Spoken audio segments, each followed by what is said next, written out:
আমাদের দেশে অনেক কিছু ঘটছে পর্দার অন্তরালে, আর আমরা সম্মুখ সারি থেকে যা দেখছি তা মূলত প্রকৃত ঘটনা নয়। আমরা যে ছাত্র আন্দোলনকে দেখতে পেয়েছিলাম, এখন সেই ছাত্র আন্দোলনের ফলে শেখ হাসিনার যে পতন হলো, সেই পতনের নেপথ্য কাহিনীতে অনেক নাম, অনেক চক্রান্ত, অনেক দেশের নাম, অনেক রথী এবং মহারথীর নাম চলে আসছে।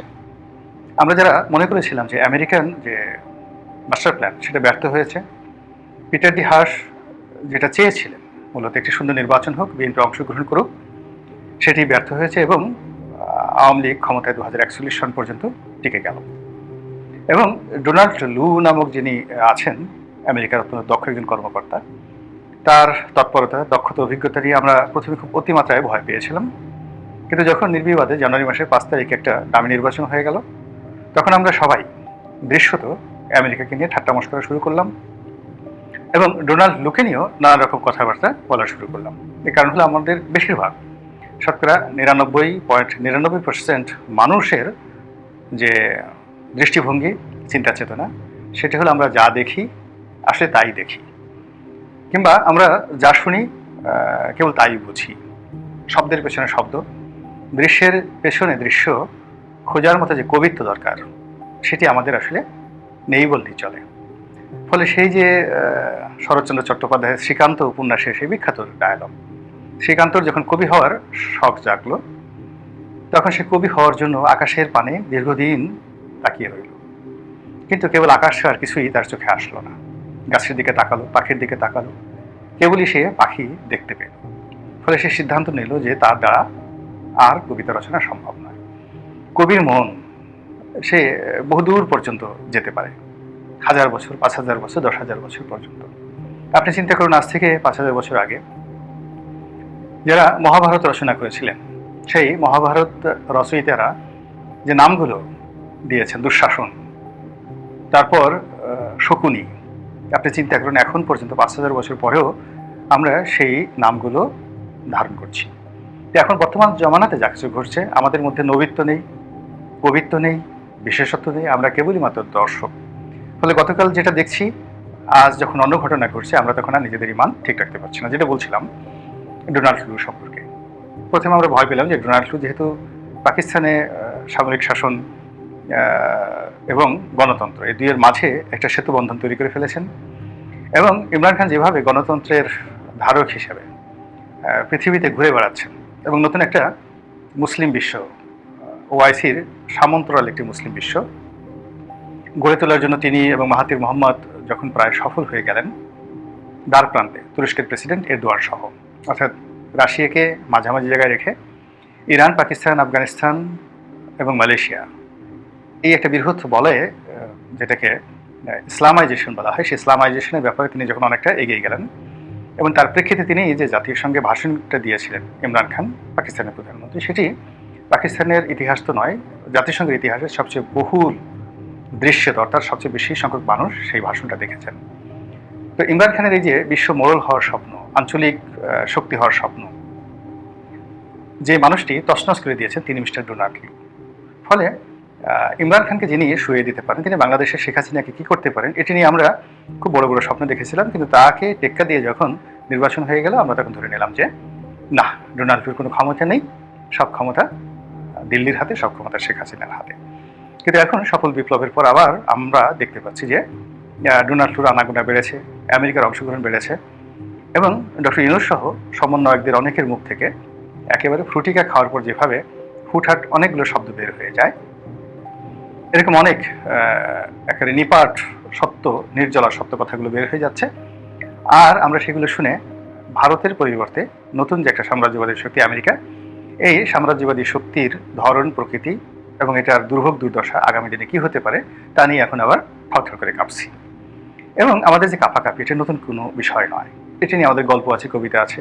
আবদার রশিদের একটি বিখ্যাত কবিতা আছে, লোকটা শুধু করতে বড়াই, ভাঙতে পারি লোহার কড়াই, শুনে সবাই কাঁপতে ডরে, খিল লাগিয়ে থাকতে পারে।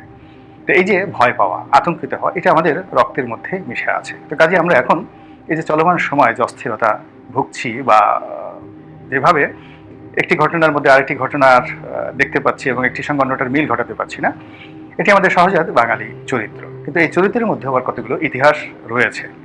অতীতে আমাদের দেশে আমেরিকার যে মাস্টার প্ল্যান, সেই মাস্টার প্ল্যানে আমেরিকার সবচেয়ে বিশ্বস্ত সঙ্গী ছিল স্বৈরাচারী এরশাদ এবং জাতীয় পার্টি। এবং তারা এরশাদ সাহেবকে সর্বোচ্চ প্রোটোকল দিয়েছে আমেরিকা। এবং তাদের যে চিন্তা চেতনা ছিল, তাতে এরশাদ সাহেব যদি পারতেন সারা জীবন ক্ষমতায় থেকে যেতেন। সে কারণে আজকে ডক্টর মোহাম্মদ ইউনূস যেভাবে পশ্চিমাদের দ্বারা সম্মানিত হচ্ছেন, সামরিক শাসক হওয়ার পরও পশ্চিমাদের দ্বারা একইভাবে তিনি সম্মানিত হয়েছেন, গৃহীত হয়েছেন। এবং ওই সময় আমেরিকাতে হোসেন মোহাম্মদ এরশাদ সাহেবের যে ভিজিটগুলো, আপনি দেখলে অবাক হয়ে যাবেন যে দিল্লির প্রধানমন্ত্রী বা দিল্লির প্রেসিডেন্ট, তারা যে রাষ্ট্রীয় প্রোটোকল পেতেন তার চেয়ে কোনো অংশে তো কম নয়, বরং ক্ষেত্র বিশেষে বেশি প্রোটোকল নিয়ে হোসেন মোহাম্মদ এরশাদ হোয়াইট হাউসে সংবর্ধিত হয়েছেন। আপনার ভিডিও দেখে নিতে পারেন। এবং ওই সময় আমেরিকান লবির যে সকল দেশ, সৌদি আরব, সংযুক্ত আরব আমিরাত, কুয়েত, এ সকল রাজপরিবারের সঙ্গে আমেরিকার মদতে হোসেন মোহাম্মদ এরশাদের একটা ব্যক্তিগত ফ্রেন্ডশিপ গড়ে উঠেছিল। কিন্তু বাংলাদেশে যেভাবে দিল্লি হাসিনাকে রাখতে পারেনি, আমেরিকাও সেভাবে এরশাদকে রাখতে পারেনি। কিন্তু এরশাদের ক্ষমতা চলে যাওয়ার পরেও যেন তার রাজনীতি থাকে, তার রাজনীতি পুনর্বাসিত হয় এবং তার দল নিরাপদ এবং অক্ষত থাকে, আমেরিকার পক্ষ থেকে সর্বোচ্চ প্রোটোকল দেওয়া হয়েছে। এবং আমেরিকার যে দোসর, ভারতের পক্ষ থেকেও কিন্তু অনুরূপ তাদেরকে মানে যাকে বলা হয় প্রোটেকশন দেওয়া হয়েছে। বাংলাদেশে কিছু কিছু ব্যতিক্রম হয়েছে, যেমন বিএনপির সঙ্গে চীনের ভালো সম্পর্ক, সৌদি আরবের ভালো সম্পর্ক, কিন্তু আমেরিকার সঙ্গে বিএনপির আসলে কখনোই এরকম সুসম্পর্ক যায়নি। আবার ধরুন দিল্লির সাথে বিএনপির যে সম্পর্ক, এটাও ভালো যায়নি। অন্যদিকে আওয়ামী লীগের সঙ্গে যে দিল্লির সম্পর্ক, এটি কখনো ভালো গেছে, মন্দ গেছে, কিন্তু আমেরিকার সঙ্গে আসলে আওয়ামী লীগের সম্পর্ক কখনোই ভালো যায়নি।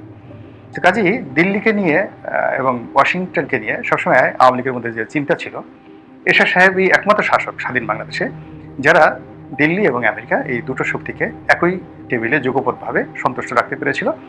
এবং চীনের সঙ্গেও কিন্তু তাদের একটা নিদারুণ সম্পর্ক ছিল, অসাধারণ সম্পর্ক ছিল হোসেন মোহাম্মদ এরশাদ সাহেবের।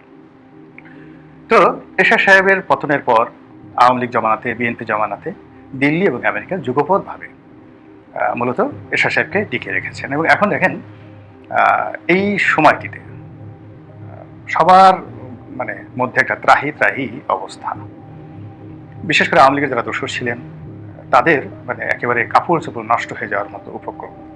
কিন্তু সেখানে জাতীয় পার্টির যিনি চেয়ারম্যান রয়েছেন জনাব জিএম কাদের, এবং জিএম কাদেরের যারা সঙ্গী সাথী রয়েছেন, তারা বলতে গেলে নাকে তেল দিয়ে ঘুমোচ্ছেন, নির্বিবাদে ঘোরাফেরা করছেন। মামলা মোকদ্দমা, হুমকি ধামকি কোনো কিছুতেই তারা ভয় পাচ্ছেন না। উল্টো তাদের বিরুদ্ধে একটা মামলা হয়, অর্থাৎ জিএম কাদের বিরুদ্ধে একটা মামলা হওয়ার কারণে তিনি ঘোষণা দিয়েছেন যে রংপুরকে অচল করে দেবেন। এবং এই সময়টিতে তিনি যে ভাষায় কথা বলছেন, যে বডি ল্যাঙ্গুয়েজ তিনি দেখাচ্ছেন, এবং যেভাবে বিএনপি এবং জামাতকে বুড়ো আঙ্গুল দেখাচ্ছেন, সমন্বয়কদেরকে বুড়ো আঙ্গুল দেখাচ্ছেন, তাতে মনে হচ্ছে যে মিস্টার জো বাইডেন এবং নরেন্দ্র মোদী দুইজনেই ডক্টর মোহাম্মদ ইউনূসকে জিএম কাদেরের ব্যাপারে গ্রিন সিগন্যাল দিয়েছেন এবং ইতিবাচক কথা বলেছেন, এবং তাকে প্রোটেক্ট করার জন্য সম্ভবত পশ্চিমাদের একটা অনুরোধ থাকতে পারে। এবং সেটা না থাকলে এই পরিবর্তিত পরিস্থিতিতে জিএম কাদের তো শিশু, রাজনীতিতে শিশু।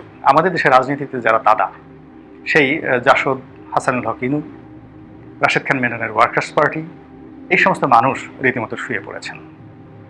এরপর আওয়ামী লীগের বড় বড় বাঘা বাঘা নেতা, যাদের কোনো খোঁজ খবর নেই, ক্লিন ইমেজের যে মানুষগুলোকে আমরা জানতাম, সাবির হোসেন চৌধুরী, মতিয়া চৌধুরী, তাদেরকে পর্যন্ত আমরা দৃশ্যপটে দেখতে পাচ্ছি না। কিন্তু সেখানে জিএম কাদের, মুজিবুল হক চুন্নু, তারা অতীতের যে কোনো সময়ের চেয়ে, এমনকি আওয়ামী লীগ জমানার চেয়ে তারা মনে হচ্ছে নিরাপদ এবং নিশ্চিন্তে আছেন। অন্যদিকে জাতীয় পার্টির মধ্যে যারা জিএম কাদের বিরোধী লোকজন, বিশেষ করে কাজী ফিরোজ রশিদ থেকে শুরু করে অন্যান্য যে সমস্ত লোকজন আছেন রসনপন্থী, তারা সকলেই এই জমানাতে এসে দৌড়ের উপরে পড়েছেন। অনেকের পুরনো মামলা মোকদ্দমা নিয়ে টান দেওয়া হয়েছে, অনেকের জায়গায় সম্পত্তি, ব্যবসা বাণিজ্য নিয়ে টান দেওয়া হয়েছে, এমনকি অনেকের জীবনের উপর হুমকি পর্যন্ত এসেছে। এবং কোন সূত্র থেকে তাদের উপরে এই হুমকি এসেছে এটা আমরা বলতে পারবো না, কিন্তু বাস্তবতা হলো দেখুন রসনপন্থী কাউকে কিন্তু মাঠে এখন দেখা যাচ্ছে না।